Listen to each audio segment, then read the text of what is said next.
Hello and welcome to the Lost Art Podcast. I am Paul and I am here with... I am Gar. Little robot Gar. I am Gar. He's spinning around this chair now. I am Gar. Yeah. So on today's episode we will be discussing some of the more prominent beefs in music. Problems that artists had with another artist. Them beefs, son. They used to be better before Twitter. Would you agree? The biggest one of all time surely has to be Biggie Tupac. Like Biggie Tupac's definitely the biggest rap beef, 100%, because people actually died. Like, it doesn't get beefier. It doesn't get beefier than Moida. Yeah. Moida? I think... Yeah, Biggie Tupac... The problem is now, because beefs are a thing, and they help sell records, it's now almost a marketing ploy. I guarantee you. Yeah. Like, especially in the hip-hop world, there's producers and A&R guys who are like taking on new people and they're like, listen, just grab a hold of fucking, get that mic there and just pick someone. Yeah. You know, go after Exhibit. You know what I mean? Yeah. Like, whatever. Like, it happens a lot with Eminem. People are trying to use Eminem. But they go after him. Like that whole Machine Gun Kelly thing from last year, when Eminem didn't now, Eminem kind of started it, and then Machine Gun Kelly hit him with one and done nothing. Eminem never came back at him properly. Yeah. Not properly. And then there was the Nick Cannon went after him. Yeah, well, he didn't say it. He literally just put his hand up and he went. If someone tries to make a few quid off you, which is what it really is, yeah, someone's going to go, I'm not even giving him the tweet. Oh yeah. Or the track, let alone the 100%. Track. Eminem has the thing where, like, the minute I say your name, you get famous. Yeah. So why would you Why would you say?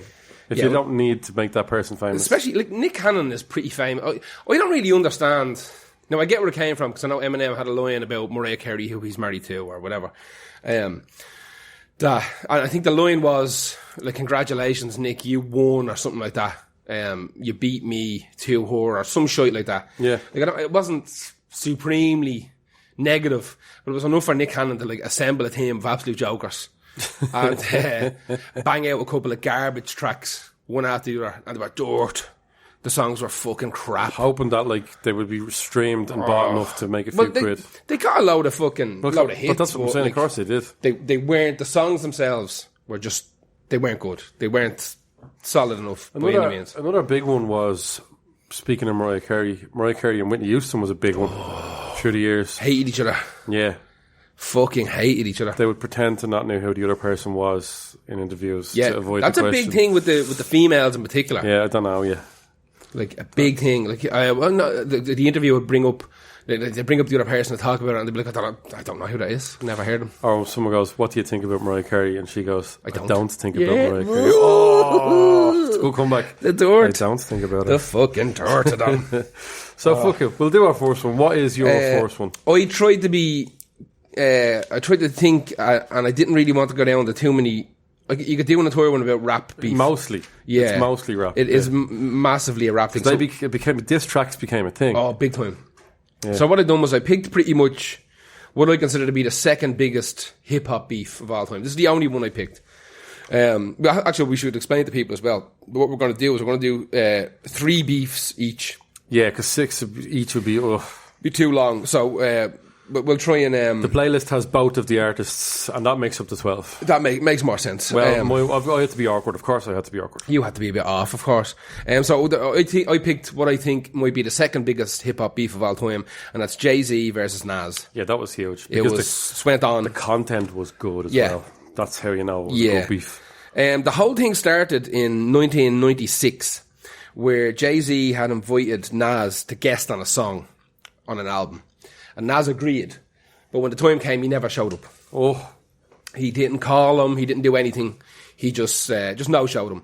So what they ended up doing was, I think they took a sample from Illmatic and they cut that. They took like an a cappella bit from Illmatic and they cut that into the song instead. Because he'd already agreed to appear on the song.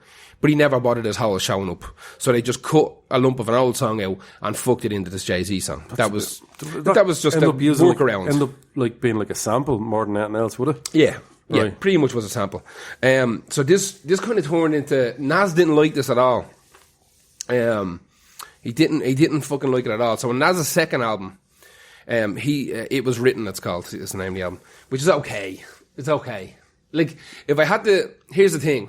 Nas wrote Illmatic, which is one of the greatest hip hop albums, top 5 hip hop albums of all time. Ridiculously good. Yeah. Every second of it is killer. It's just perfect.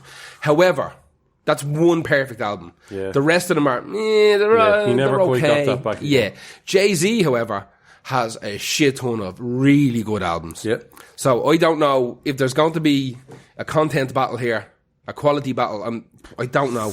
I might have to give it to Jay-Z just because he put out more that was good. Quality over. Well, they're both quality, you see. Both are amazing. And one has quantity. But exactly. But on Nas's second album, it was written, he gets a couple of real vicious little digs in on Jay-Z. Now, they're kind of cryptic. So it always starts with the cryptic, Always. subliminal digs Always. that could be easily gotten out of. big time. Like, it got to the point where, around the time of that second album, he was writing lyrics about getting rid of his Lexus. It's like, got rid of my Lexus with the TVs. And that was because MTV had recorded an interview with Jay-Z where he showed off a couple of cars he had, these Lexus luxury fucking cars that had televisions built into them. Jesus. And so Nas went out. Distracted. Oh, yeah, exactly. So Nas went out and he actually had a Lexus or two with televisions in it and he scrapped them. He's like, I'm not doing that. And he moved on to another brand of car. He didn't want to be having anything to do with what Jay-Z was talking about because it might make him look like he's following Jay-Z a little bit. So he got rid of his Lexuses and fucking had his Lexi. His Lexi, yeah. So, again, Jay-Z then, when he heard this, he was like, I didn't think we really had a problem. Like, I took a sample of you because you never showed up, but now you're taking little cryptic, little sly digs at me. So Jay-Z started... Yeah, exactly. Jay-Z started putting little sly digs in. Now, in terms of, like, realness, Jay-Z is a real... Like he funded his career off selling drugs. Yeah. Like, legitimately. Yeah, you can't deny that. Like, Nas, whatever, might have done some ropey shit, but, like, his father's a famous jazz musician. He came from a decent family, you know. That's not to say you can't be a horrible bastard, but is like, Queensbridge in Brooklyn? Oh, I don't know, because that's where Nas is Queensbridge and Jay-Z is Brooklyn. But I think maybe is Queensbridge. Well, they're both New York, but I don't know how close to each other they were. Kind of on the map, I'm not totally sure. So Jay-Z devoted an entire song to him. Off the album The Blueprint, which is a massive album. It's a great album. So that's the song I picked. Is that on Spotify now? Oh, it is, yeah. That was missing on Spotify for ages. Yeah. Actually, I found a CD copy of that's worth a fortune at home. I'm cataloguing all my CDs at the moment. That's right, yeah. And I'm after finding, like, CDs, you think, CDs, fuck them in the bin, and over to show you. Some CDs I have are worth 10 times more than the records. I still listen to CDs with the stereo. If you have a stereo, that's why you still listen to CDs. Good stereo at home, it all sounds good. So on the album Blueprint, there's a song called Takeover. Yeah. And there's a couple of real hard digs at Nas in there. So what happened? This is when it became undeniable. Oh yeah, 100%. It's out in the open now. Yeah. Now, it starts getting real weird where it gets to the point where now we have to say this went on for the guts of a decade. Yeah. Like, this was an extraordinarily long... Two of my beefs were a decade long. Yeah, it's fucking insane. It got to the point where Jay-Z basically just started saying in songs, he done a mixtape and he kind of refined one of the tracks on the mixtape and put it on an album. And he alluded to having a 3-year affair with Nas's missus on it.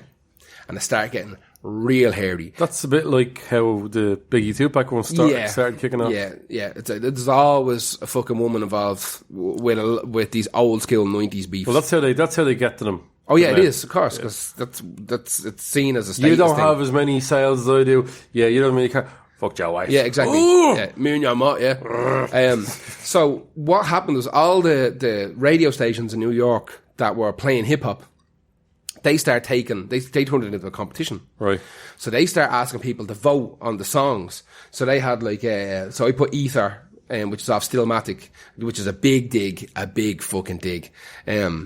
At Jay-Z, and the song, Jay-Z's song that was a big dig at Nas was called Super Ugly, but it's not on Spotify.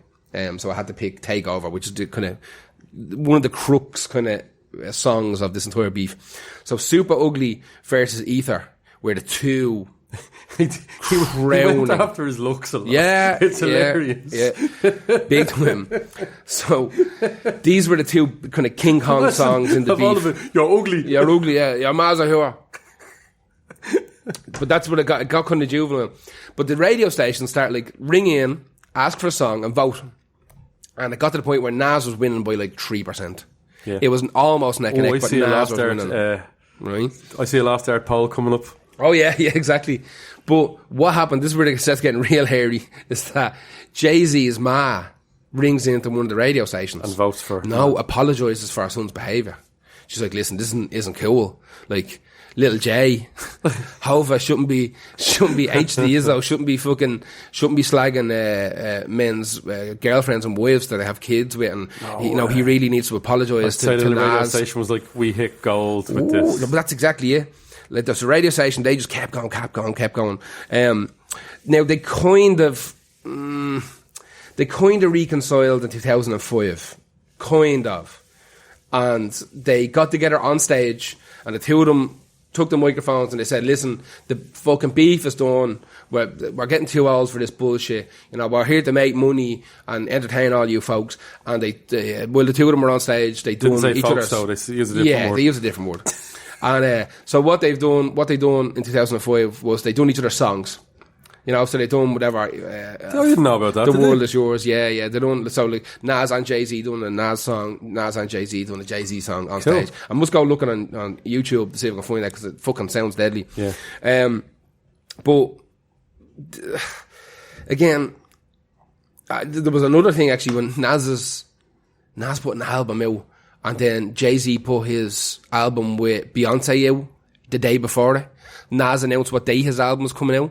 Oh. And then Jay-Z announced that his and Beyonce's album was coming out the day Another before. Classic beef move. Yeah, but this was after the beef was meant to be kind of done. Squashed. Yeah. Thought the beef was squashed. Squashed. Squashed. So a lot of people thought like, oh, fucking Jay-Z is digging it back up. He's going to go with it again.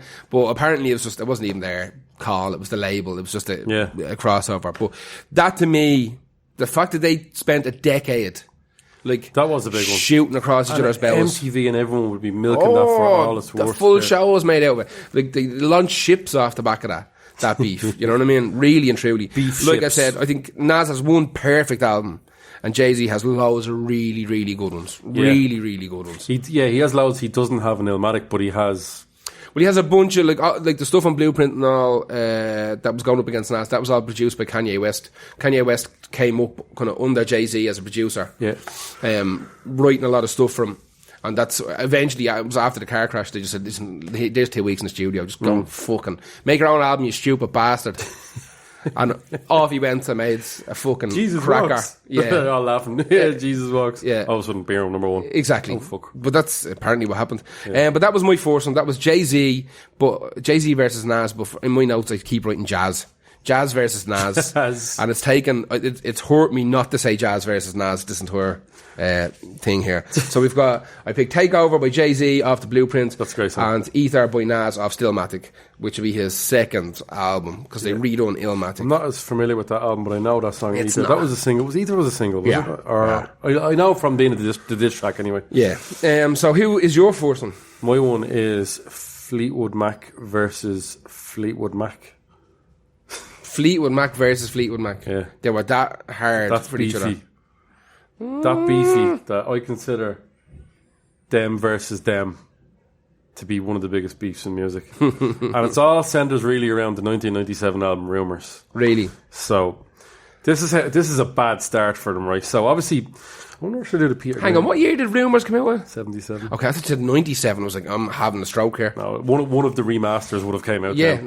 no, One of the absolutely knew it was the late re-releases. 70s, but I thought you said 1997. I was like, holy fuck, man. Also, 77 was something I found out today. I was thinking about McDonald's for some reason, and I went, when was the first McDonald's in Ireland ever? Really? 1997. 1977. You're fucking me up now confusing me. 1977. Grafton Street's been there since 77. Now, I don't know if it's in the exact same location, but... It's no King Burger. No, it's no Burger King even. Do you remember King Burger? King Burger, yeah. Yeah. Fucking hell. Big wet burgers. All the burgers were real wet. Soggy. Yeah. Like the bread was wet. Like, how the fuck do you do that? Yeah, by not draining the grease. Bread by its very existence is like not wet. Anyway, this iteration of... our incarnation, should I say, of Fleetwood Mac started around 75, where Stevie Nicks and Lindsey Buckingham, who then were a band called Buckingham Nicks, they were on the verge of splitting up, but were asked by Mick Fleetwood to join Fleetwood Mac. Fleetwood Mac Wood Fleet Mad. Yeah, exactly. So while they joined,